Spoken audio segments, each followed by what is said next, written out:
Gracias te doy, Padre, por la oportunidad que me das, el privilegio de estar aquí en este púlpito. Padre, permíteme ser ese instrumento que traiga mensaje tuyo, un mensaje basado totalmente en la Escritura, Padre, y que tu iglesia salga el día de hoy edificada, fortalecida en su fe. Gracias en el nombre de Jesús. Amén. Hermanos, el día de hoy tenemos la bendición de estar en este templo, casi en el centro de Coyoacán. En un día que le decía a una hermana ahorita en la mañana, desde que yo iba a la universidad, me decían, ve a Coyoacán al grito, porque se pone muy bueno. Y mucha gente. No he tenido la oportunidad de estar en el centro de Coyoacán en estas fiestas, pero sí sé que más tarde estas calles se van a llenar de personas que van al centro de Coyoacán. Hay una verbena popular. Sabemos que hay feria, comida, va a haber música. No sé qué grupos van a traer aquí en el centro. Sé que en el Zócalo está la banda MS, pero aquí en Coyoacán no sé quién es el invitado. Y claro, el grito. La ceremonia del grito de independencia, que aquí en Coyoacán es costumbre que lo da el alcalde, en el Zócalo lo da el presidente. Y en fin, hermanos, hoy es un día de fiesta. Y nosotros, hermanos, los miembros de la Iglesia de Jesucristo, la verdad es que sinceramente nos vamos a unir de una u otra manera. Ya sea que nos quedemos aquí en Coyoacán a esperar hasta las 11 de la noche, habrá otros que vayamos a otros lugares a celebrar. Habrá otros de nosotros que decimos, no, yo lo veo desde mi casita, en la transmisión oficial, en compañía de mi familia, pero en general celebramos. ¿Y qué celebramos, hermanos? El inicio de la independencia de México. ¿Por qué? Porque nos sentimos bien mexicanos. Hasta nos dicen en el trabajo, ¿no? Ven vestida de mexicano. Pues siempre soy así, o sea, yo soy mexicano. Pero bueno, ir vestido de mexicano es ponerme el bigote y ponerme el sombrero y todo eso, que a muchos de nosotros nos puede gustar. ¿Por qué? Porque decimos, es que el país en el que nací es México. Y sí me siento mexicano. Esa es mi ciudadanía. Soy ciudadano mexicano. Y es en este sentido que quisiera que meditáramos en una primera instancia. Todas las personas, hermanos, tenemos derecho a una nacionalidad. Y eso forma parte de los derechos humanos. Tan en boga, tan promovidos en las últimas décadas, aquí en el mundo, en el país, hay hasta una Comisión Nacional de Derechos Humanos.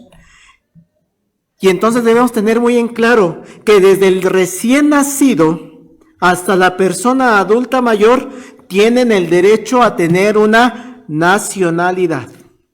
Y así lo dice tal cual. Toda persona tiene derecho a una nacionalidad. Dice ese mismo artículo de los derechos humanos, toda persona tiene derecho a la nacionalidad del Estado en cuyo territorio nació, si no tiene derecho a otra.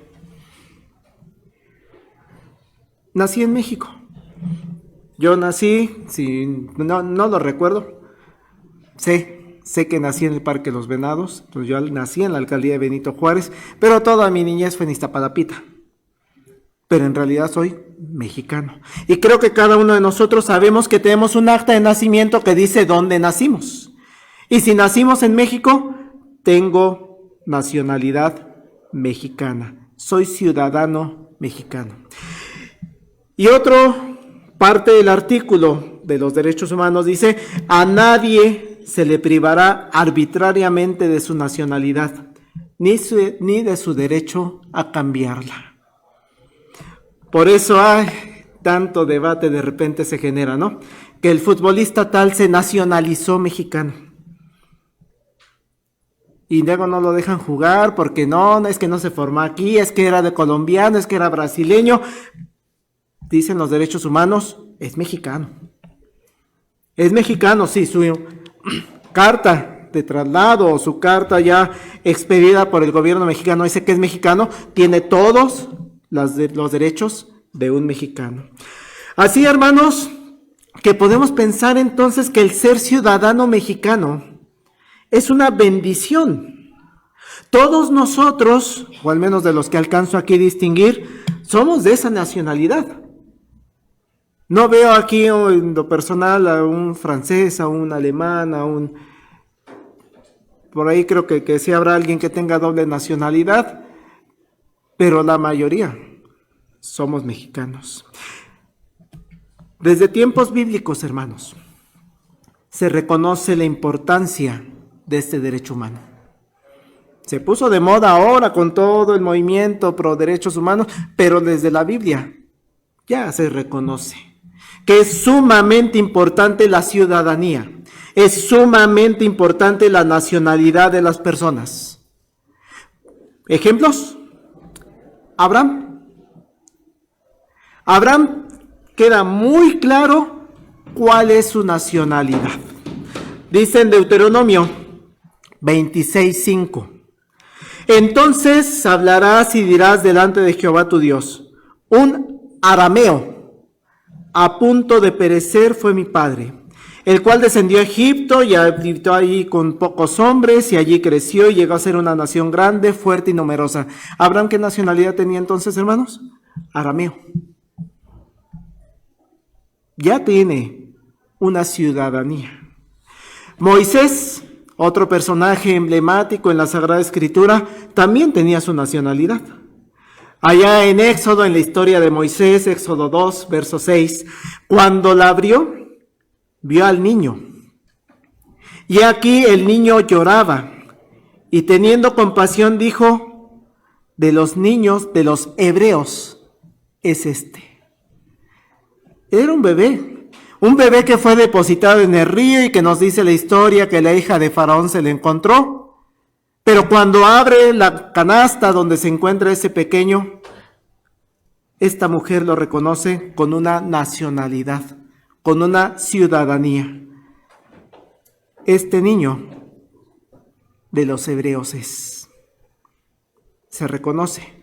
Y eso que no hablaba, era un bebé. Y así, hermanos, podemos ir con otros personajes que van apareciendo en el Antiguo Testamento, los cuales podemos ir reconociendo que pertenecen al pueblo de Israel. Tienen la ciudadanía, la nacionalidad del pueblo de Israel. Es decir, son reconocidos como israelitas. Ya cuando pensamos en el conjunto, allá en Éxodo 11, versículo 7, pero contra todos los hijos de Israel, desde el hombre hasta la bestia, ni un perro moverá su lengua, para que sepáis que Jehová hace diferencia entre los egipcios y los israelitas. Dos nacionalidades diferentes. Ahí en la Biblia entonces queda perfectamente claro que los israelitas son un pueblo, son una ciudadanía específica y son diferentes a los egipcios. Si seguimos en la historia bíblica buscando este término, esta nacionalidad o ciudadanía, vamos a encontrar que, por ejemplo, para el tiempo de los reyes, David es proclamado rey primero en la zona de Judá. Y después va a ser proclamado en la zona norte, siendo rey de todo Israel. Allá en 2 de Samuel, capítulo 2, versículo 4, vinieron los varones de Judá, ungieron allí a David por rey sobre la casa de Judá. Y recordemos que al final, todo ese pueblo de Judá se van a convertir en lo que conocemos como los judíos. El pueblo de Judá serán los judíos. Pero vean ahora ya esta nueva característica. Ahora ya hay un rey. Tienen un territorio, veíamos la semana pasada, Hay un territorio, una tierra prometida, que Dios los introduce en esa tierra prometida, pero ahora también tienen un rey que les va a dar esa unidad como pueblo.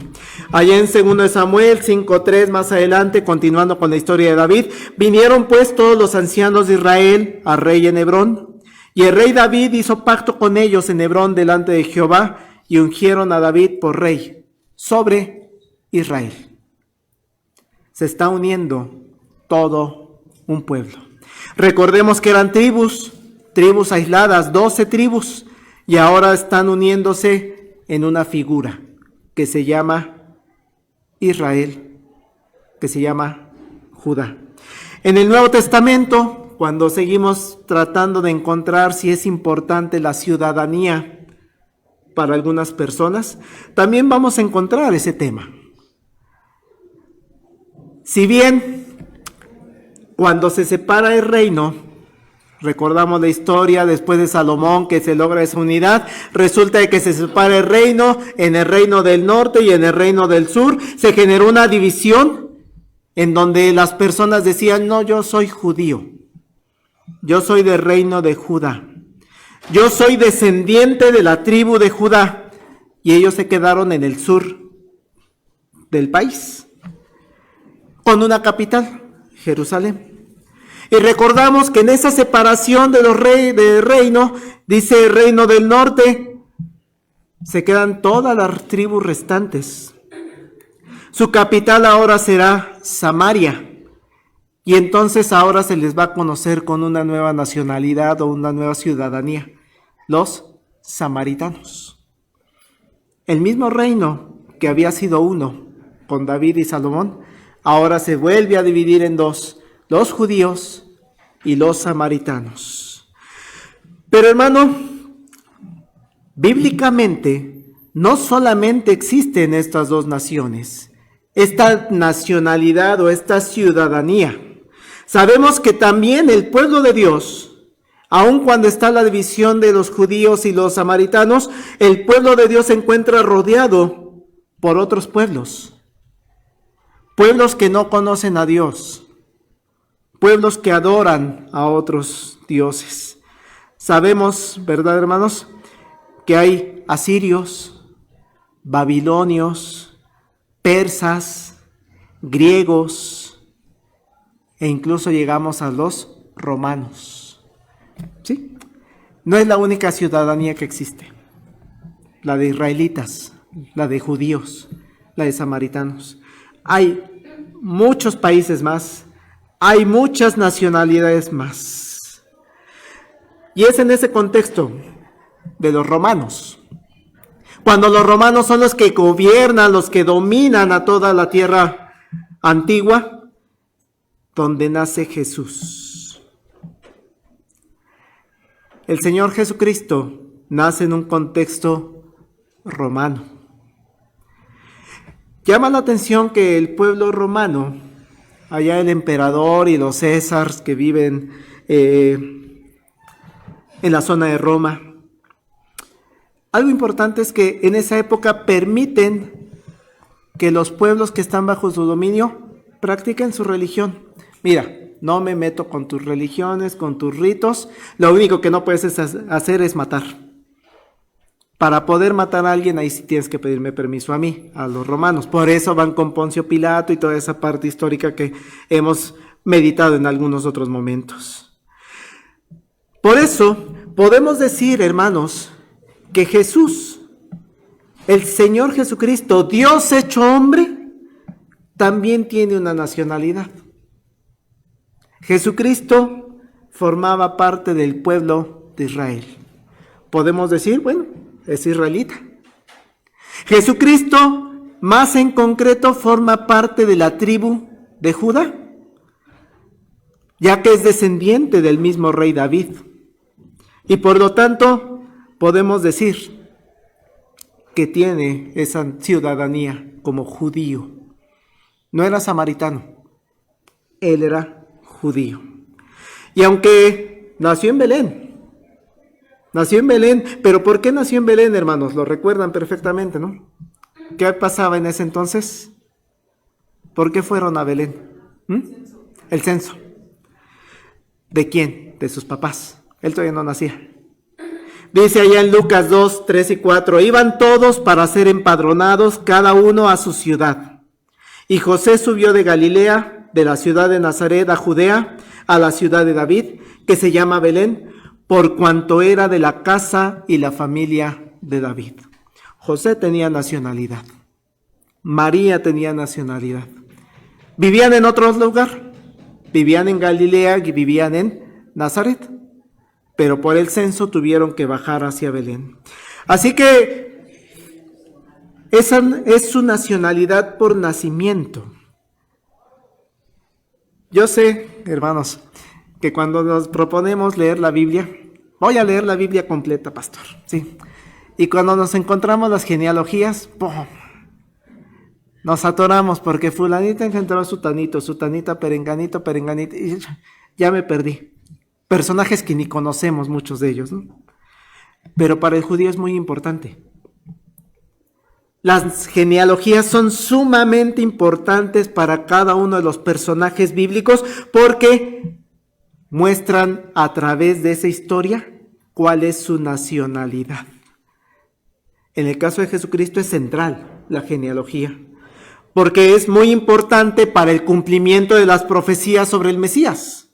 Si la profecía decía que el Mesías iba a ser descendiente de David, Mateo de una manera maravillosa se pone a explicar: Jesús es descendiente de Abraham, de Isaac, de Jacob, de Judá y de David. Por lo tanto, Jesús puede ser reconocido por su ciudadanía, por su origen, a través de las genealogías. Dice la Escritura que bien nació en Belén. Sin embargo, estuvo nada más unos cuantos, no sabemos si semanas, meses, y se tuvo que ir a Egipto porque le iban a matar. Y después se tuvo que ir a su ciudad, Nazaret. Por eso la importancia ya de Mateo 2, 21 y 23. Entonces él se levantó y tomó al niño y a su madre y vino a tierra de Israel. Pero oyendo que Arquelau reinaba en Judea en lugar de Herodes su padre, tuvo temor de ir allá. Pero, avisado por revelación en sueños, se fue a la región de Galilea. Vino y habitó en la ciudad que se llama Nazaret, para que se cumpliese lo que fue dicho por los profetas, que habría de ser llamado Nazareno. Vean, Jesús tiene genealogía, tiene ciudadanía, pero eso no significa que no anduviera de aquí para allá. Por eso Jesús es reconocido como Jesús de Nazaret. No nació allí, pero si desde pequeñito vivió ahí hasta su juventud, adolescencia, la gente decía, es de Nazaret. Yo en lo personal me siento de Iztapalapa. No nací en Iztapalapa propiamente. De hecho, ni crecí en el pueblo de Iztapalapa. Mis papás sí, ellos sí son del pueblo de Iztapalapa, yo en las orillitas ahí, en una colonia. Pero tengo un apego hacia esa alcaldía. Jesús nació en Belén, se fue unos años a Egipto. Sin embargo, ya la mayor parte de su vida la vivió en Nazaret. Y por eso la gente lo reconoce como Jesús de Nazaret. Ciudadanías. Pertenencia a un lugar. Como últimos ejemplos, hermanos, de nacionalidad que vienen en la Biblia, quiero mencionar, por ejemplo, a Timoteo. Timoteo, la dificultad que nos presenta es que parece ser una doble nacionalidad. Allá en Hechos 16:1. Después llegó a Derbe y a Listra, he aquí había allí cierto discípulo llamado Timoteo, hijo de una mujer judía creyente, pero de padre griego. Doble nacionalidad. Timoteo era judío por parte de madre y era griego, gentil, por parte de padre. En el caso de él, podemos ver en la Escritura que a estas alturas que nos está describiendo Pablo, el dominio de nacionalidad o de ciudadanía fue griego. ¿Por qué lo sabemos? Porque sí, había sido educado en la fe judía, lo dice más adelante, ¿no? Por tu madre y por tu abuela conociste las Sagradas Escrituras. Sí, sí tenía conocimiento de su nacionalidad judía. Eunice, Loida, se lo habían enseñado. Pero hay una característica que no tenía como judío. ¿Qué le faltaba, hermanos? No era circuncidado. Algo central para todo judío. Es decir, ahí dominó el padre. Los griegos no se circuncidaban. Por eso allá en Hechos 16:3 quiso Pablo que éste fuese con él y tomándole, le circuncidó por causa de los judíos que había en aquellos lugares, porque todos sabían que su padre era griego. Para poderte considerar como judío, hay que cortar. Pero no está cortado, de todas maneras, para que no haya duda, para que no nos echen grilla, para que no nos critiquen, hay que cortar el prepucio. Se circuncida. Doble nacionalidad, caso de Timoteo. Y una última persona que menciono con respecto a esta parte de nacionalidad, ciudadanía, es Pablo. Pablo, sabemos que es judío de nacimiento. Pero Pablo también tiene otra nacionalidad. Resulta que Pablo también es romano. Y también de nacimiento porque nació en una ciudad que todos los que nacían en esa ciudad, en Tarso, eran considerados ciudadanos romanos.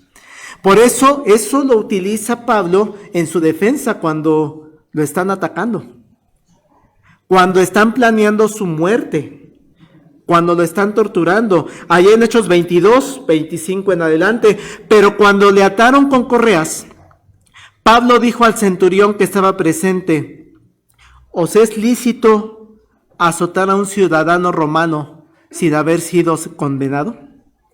Cuando el centurión oyó esto, fue y dio aviso al tribuno diciendo: ¿qué vas a hacer? Porque este hombre es ciudadano romano. Vino el tribuno y le dijo: dime, ¿eres tú ciudadano romano? Él dijo: sí. Respondió el tribuno: yo con gran suma adquirí esta ciudadanía. Y entonces Pablo le dijo: yo soy de nacimiento. Doble nacionalidad. Es judío y es romano, y la utilizó para su beneficio.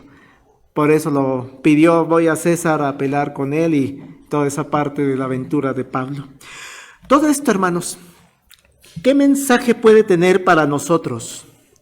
Para cada uno de los asistentes en esta tarde o los que están conectados en línea como miembros de la Iglesia de Jesucristo. El mensaje, hermanos, es que usted y yo también tenemos una nacionalidad. También tenemos una ciudadanía. Si para Dios ha sido muy importante a través de la Escritura mostrarnos que las personas de su pueblo, los grandes líderes y los grandes personajes que vienen en la Escritura tenían nacionalidad, tenían una ciudadanía y algunos hasta la tenían doble. ¿Cuánto agradecimiento también nos genera a nosotros el poder voltear y decirle a nuestro Dios: gracias? Gracias, Dios, porque me permites a mí también tener una nacionalidad. Aparte del derecho humano que platiqué al principio, Dios, eres tú el que me permitió tener esta nacionalidad mexicana, el haber nacido en este país. Me acuerdo mucho de, creo que es Chabela Vargas, ¿no? Conocen la historia, ¿no? De: yo soy mexicana, pero señora, usted no nació en México. Los mexicanos nacemos donde queremos. Ella se sentía mexicana. Gracias a Dios, usted, hermana, usted, hermano, tenemos una nacionalidad.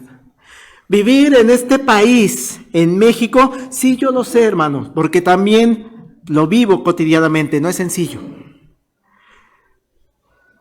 No es sencillo vivir en México. Pero tampoco fue sencillo vivir en la época de Abraham. Y aún así él tenía su nacionalidad. Ni territorio tenía. Andaba de nómada. Tampoco fue sencillo vivir como israelita en la época de la esclavitud en Egipto, pero nunca perdieron su identidad como israelitas. Tampoco fue sencillo vivir como exiliados en Babilonia o bajo el dominio persa. De repente se le ocurría al rey levantar una estatua y adoren a la estatua, pero yo no soy de esa creencia. Y Daniel se opone. Tampoco fue sencillo, hermanos, ser ciudadano judío, ser ciudadano del pueblo de Israel en la opresión romana. Pero eso no quita la importancia de reconocer que Dios da la nacionalidad y que si nació en México es para dar honra y gloria a Dios. Yo sé que habrá algunos de nosotros que digamos, ay, pastor, es que a mí me hubiera gustado nacer en Suiza, ¿no? En Inglaterra, en Estados Unidos de América, o habrá quien me diga, pastor, qué bueno que no nací en Surinam, o en Haití, o en Mozambique, países que ni sé dónde están. Pero hermano, Dios, en el plan perfecto que tiene para ti, te dio una nacionalidad. Hermano, eres mexicano, por gracia de Dios. Así que, ¿hay motivos para celebrar hoy? Sí.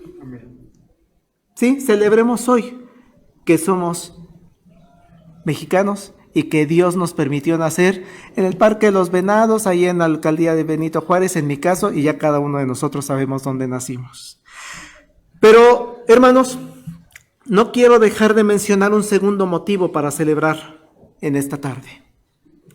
Si bien celebramos nuestra ciudadanía, hay que celebrar también por otro motivo. Tienen su Biblia abierta en Filipenses 3. Y dimos lectura del 17 al 21. Sigan con su vista, hermanos, lo que Pablo escribe. Y Pablo, inspirado por Dios. Hermanos, verso 17. Sed imitadores de mí, y mirad a los que así se conducen según el ejemplo que tenéis en nosotros. Porque por ahí andan muchos, de los cuales os dije muchas veces, y aún ahora lo digo llorando, que son enemigos de la cruz de Cristo, el fin de los cuales será perdición, cuyo Dios es el vientre y cuya gloria es su vergüenza, que solo piensa en lo terrenal.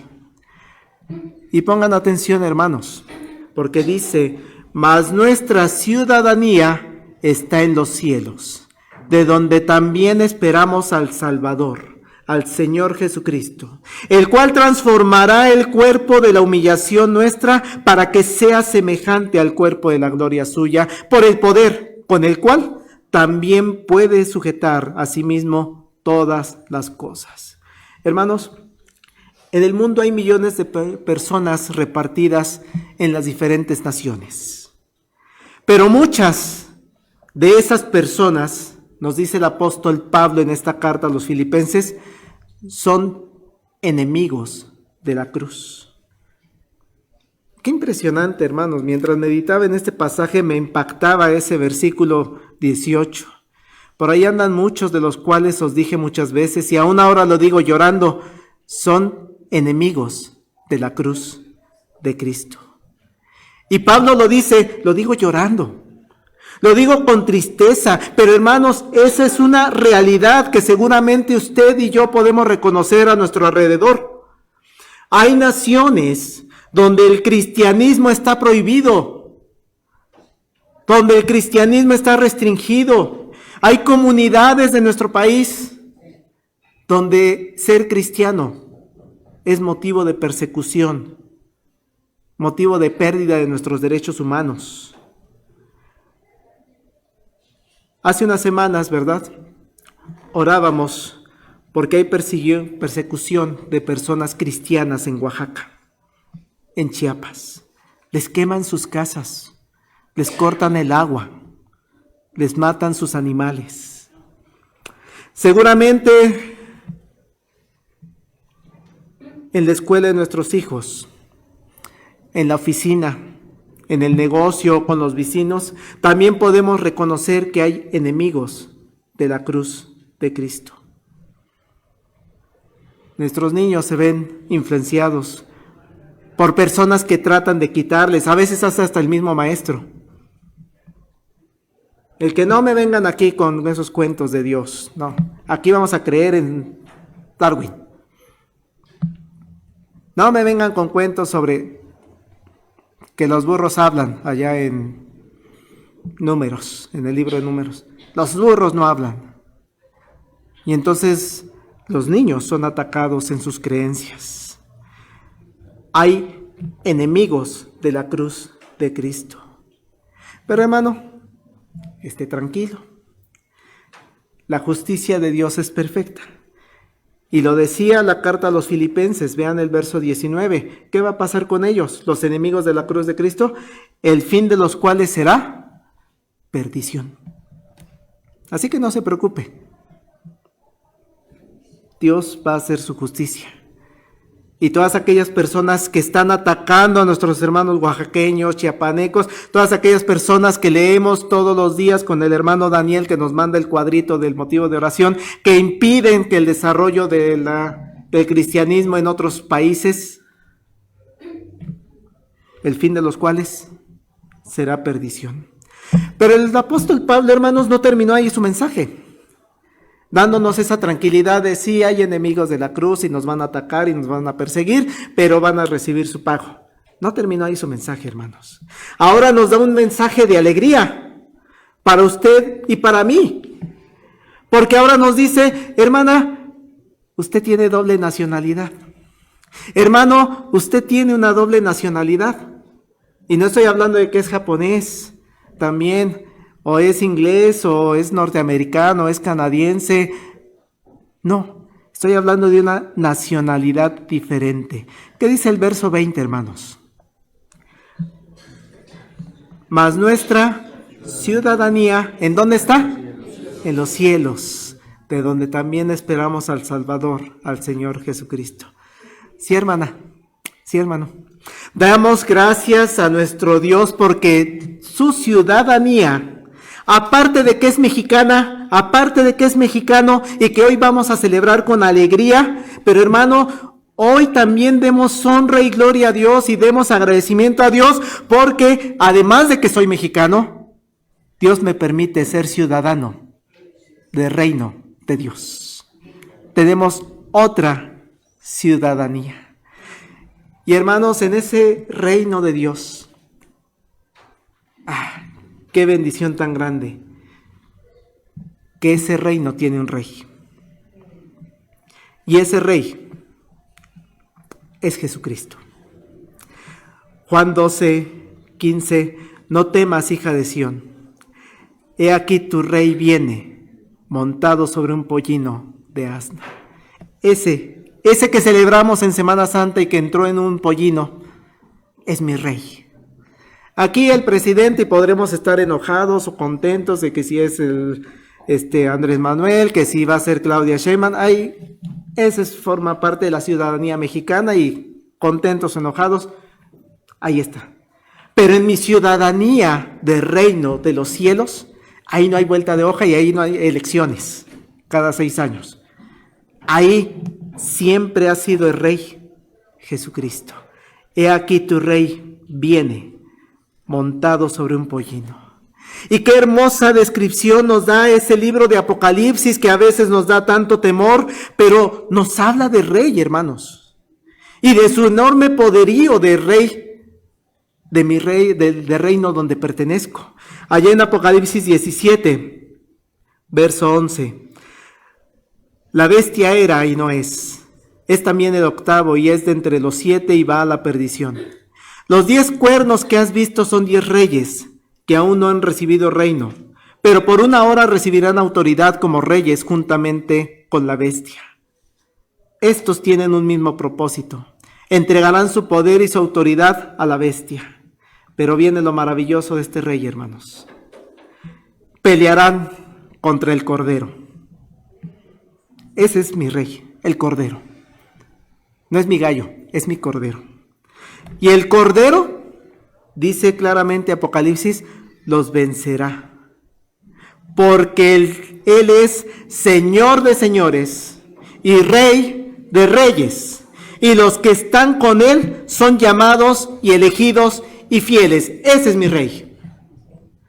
Eso es lo que celebramos también el día de hoy, que tengo una nacionalidad, una ciudadanía mexicana, pero también tengo una nacionalidad, una ciudadanía con este Rey. El Cordero inmolado es mi Rey. Imagínense, hermanos, la descripción de ese reino.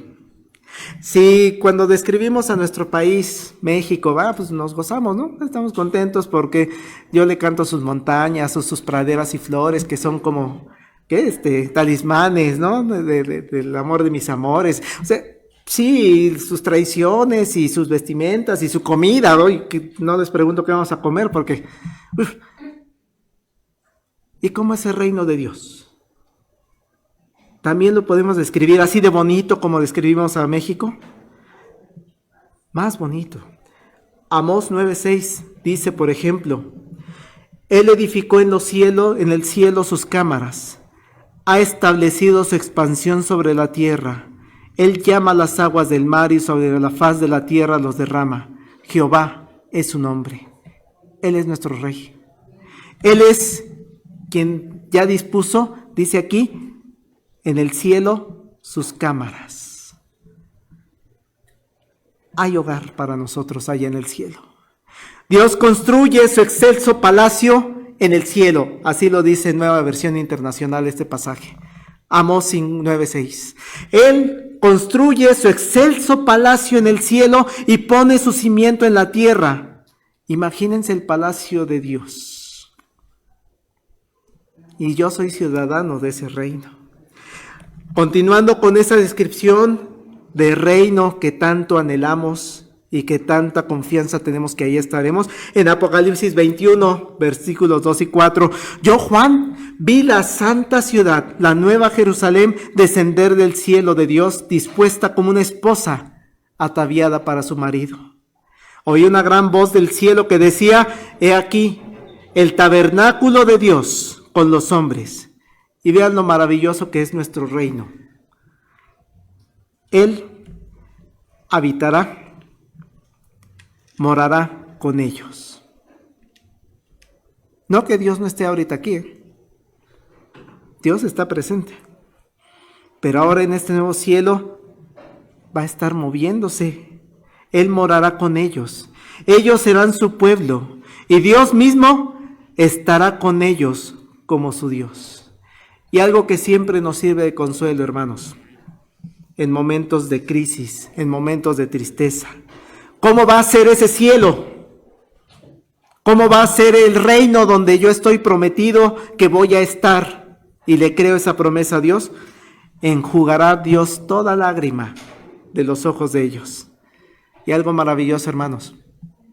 Ya no habrá muerte, ni habrá más llanto, ni clamor, ni dolor, porque las primeras cosas pasaron.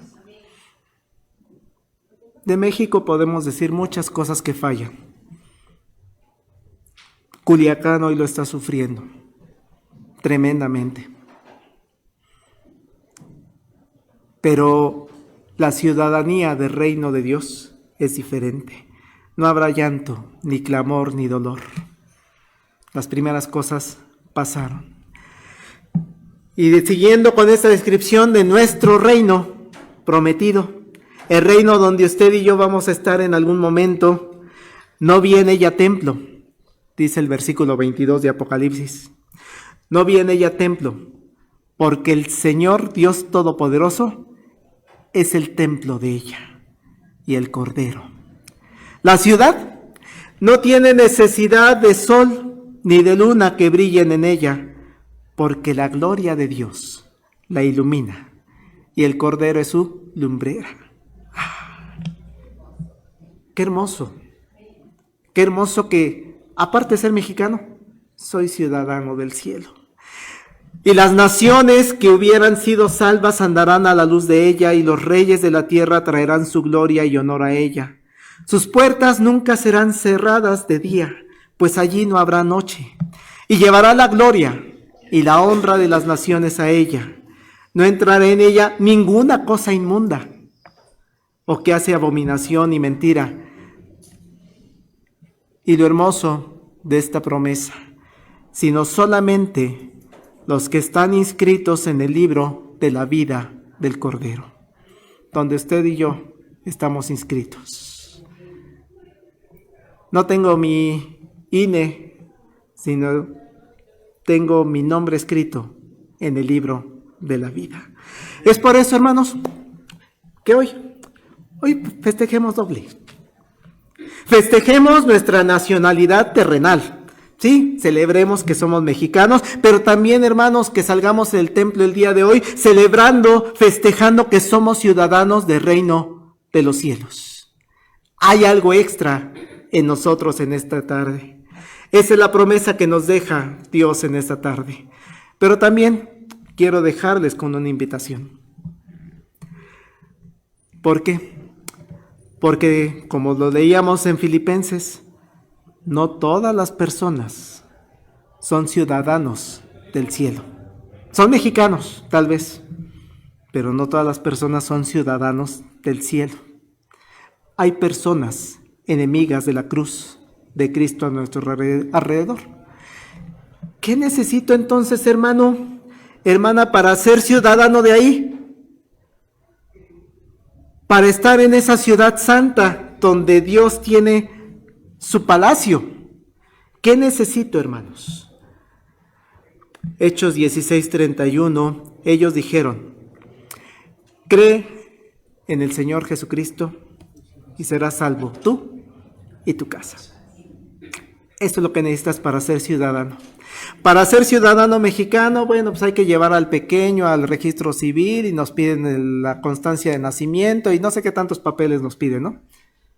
O para sacar el INE también nos piden toda una serie de requisitos. Para ser ciudadano de los cielos, cree en el Señor Jesucristo. Serás salvo tú y tu casa. Romanos 10:8-9. ¿Mas qué dice? Cerca de ti está la palabra, en tu boca y en tu corazón. Esta es la palabra de fe que predicamos. Que si confesares con tu boca que Jesús es el Señor, y creyeres en tu corazón que Dios le levantó de los muertos, serás salvo. ¿Qué necesitas, hermano, para ser ciudadano de los cielos? A Cristo. Confiesa con tu boca que Jesús es tu Señor, es tu Rey, es tu soberano. Y esto, hermanos, debe ser desde el fondo de nuestro corazón. El Espíritu Santo nos mueve desde el fondo y ha generado que muchos de nosotros en algún momento de nuestra vida doblemos nuestra rodilla ante el Rey. Sí, hermanos, es lo que necesitamos. Doble su corazón ante Dios. Porque, lo tenemos que decir, no todo el que me dice Señor, Señor, entrará al reino de los cielos. Esa es una realidad. Hay en las iglesias personas que vienen todos los domingos, ofrendan, están en todas las actividades, qué sé yo, o sea, tantas cosas, pero no han doblado su corazón ante el Señor. No todo el que me dice Señor, Señor entrará al reino de los cielos, sino el que hace la voluntad de mi Padre que está en el cielo. Si usted no está buscando hacer la voluntad de Dios, hermanos, es momento de detenernos y platicar con Dios. Por eso, el mensaje de Jesucristo, desde que comenzó su ministerio, desde entonces comenzó Jesús a predicar y a decir: arrepentíos, porque el reino de los cielos se ha acercado. Si no ha inclinado su rodilla a Dios, si no le ha pedido esa transformación en su vida, es momento de hacerlo. Y usted, hermana, hermano, este mensaje es lo que tiene que llevar a sus conocidos. ¿Hay enemigos de la cruz? Sí. Pero hay que buscarlos, dar este mensaje. Pueden ser del reino de los cielos. Concluyo, hermanos, pidiendo que busquen en sus Biblias el pasaje de Efesios 2. Efesios capítulo 2. Y vamos a leer de los versículos 11 al 22. Y vamos a leer todos de manera conjunta. Porque cierra perfectamente esta cuestión de la ciudadanía. Te celebremos como ciudadanos del reino de los cielos. Vamos a ponernos en pie y vamos a ir leyendo con calma, de manera pausada, pero entendiendo lo que Pablo, inspirado por Dios, le está diciendo a usted y a la iglesia actual. Efesios 2, versículos 11 al 22.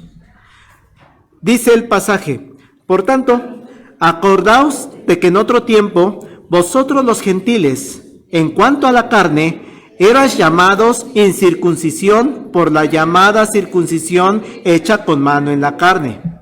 En aquel tiempo estabais sin Cristo, alejados de la ciudadanía de Israel, ajenos a los pactos de la promesa, sin esperanza y sin Dios en el mundo. Pero ahora, en Cristo Jesús, vosotros que en otro tiempo estabais lejos, habéis sido hechos cercanos por la sangre de Cristo, porque Él es nuestra paz, que de ambos pueblos hizo uno, derribando la pared intermedia de separación, aboliendo en su carne las enemistades, la ley de los mandamientos expresados en ordenanzas, para crear en sí mismo de los dos un solo y nuevo hombre, haciendo la paz, y mediante la cruz reconciliar con Dios a ambos en un solo cuerpo, matando en ella las enemistades. Vino y anunció las buenas nuevas de paz a vosotros que estabais lejos, y a los que estaban cerca, porque por medio de él, los unos y los otros, tendremos entrada por un mismo espíritu al Padre. Así que ya no sois extranjeros ni advenedizos, sino conciudadanos de los santos y miembros de la familia de Dios, edificados sobre el fundamento de los apóstoles y profetas, siendo la principal piedra del ángulo Jesucristo mismo, en quien todo el edificio, bien coordinado, va creciendo para ser un templo santo en el Señor, en quien vosotros también sois juntamente edificados para morada de Dios en el Espíritu. Amén. Ya no somos extranjeros, ya no somos advenedizos, somos conciudadanos de los santos, miembros de la familia de Dios.